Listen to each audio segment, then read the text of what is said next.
Hello, good morning po. Dito na naman tayo. Nakarating na naman tayo ng maayos dito sa trabaho natin kahit masyadong maulan. Dito na tayo.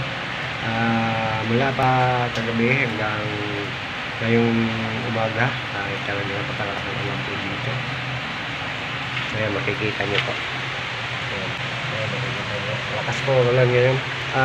Ngayon naman po hindi kami makapagtrabaho doon sa labas. Naman po kami nag-focus sa loob sa kisame po. Pinipinish na po namin yung pintura ng kisame. Ayan, kikita nyo po. Talagang sobra na naman ang ulan dito sa amin. Kasi amihan na dito sa amin. Panahon na po ng pagtatanim ng mga palay. Talagang ganito yung lugar namin pagka palapit na yung Pasko, mga bare months, tag-ulan talaga dito at tagtanim ng palay.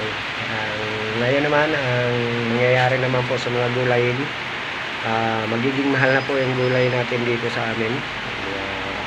Mga talong kasi bihira na po yung nabubuhay ng mga tanim ngayon. Maliban lang po doon sa mga bulubundukin na hindi na ano ng tubig, yung hindi naabot ng tubig. Yung tuloy-tuloy lang ang takbo ng tubig. Pagka nandiyan ka sa mga flat na lugar na lupa, yung tubig, naapawag po yung mga puno ng tanim ng mga gulay. Kaya palay na muna ngayon ang mga itinatanim dito sa amin. Pupunta po tayo sa palayan. Yung sa mga taniman ng palay, pupunta tayo. Ayan po, yung mga kasama ko. Kanya-kanyang pwesto po yan. Ayan, nagsisiro ko po yung iba.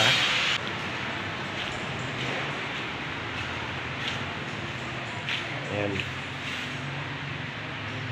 Ito na lang muna tayo. Papakita natin sa inyo yung mga ginagawa namin dito sa loob. Ayan, nagsisiro ko yung iba. Tatabas sa mga tiles.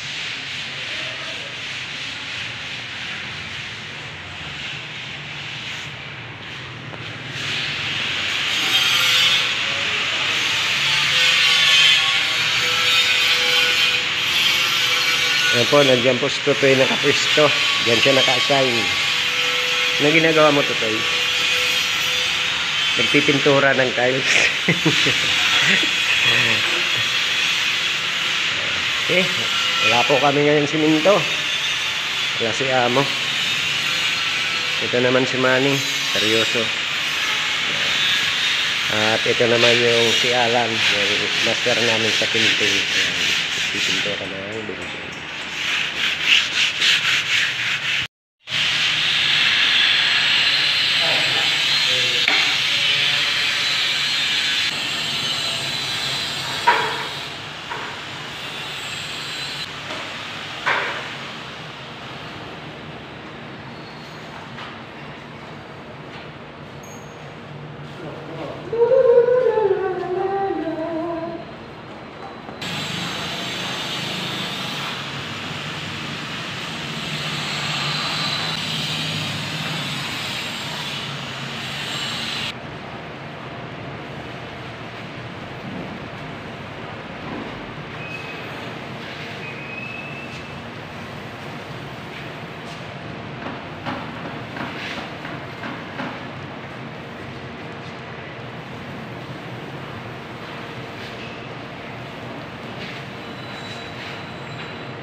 Ayan po, tapos na to yung side na to ng finish na po siya dito.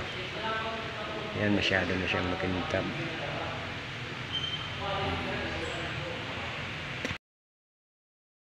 May gilang shout out po kay Atin Mix Vlog, kala Mamintay Boryo, kay Joey The Grip, sa Team Waray nun, at sa Waray Vlog, kay Manalisa TV. Ayan, maraming salamat po sa suporta po ninyo.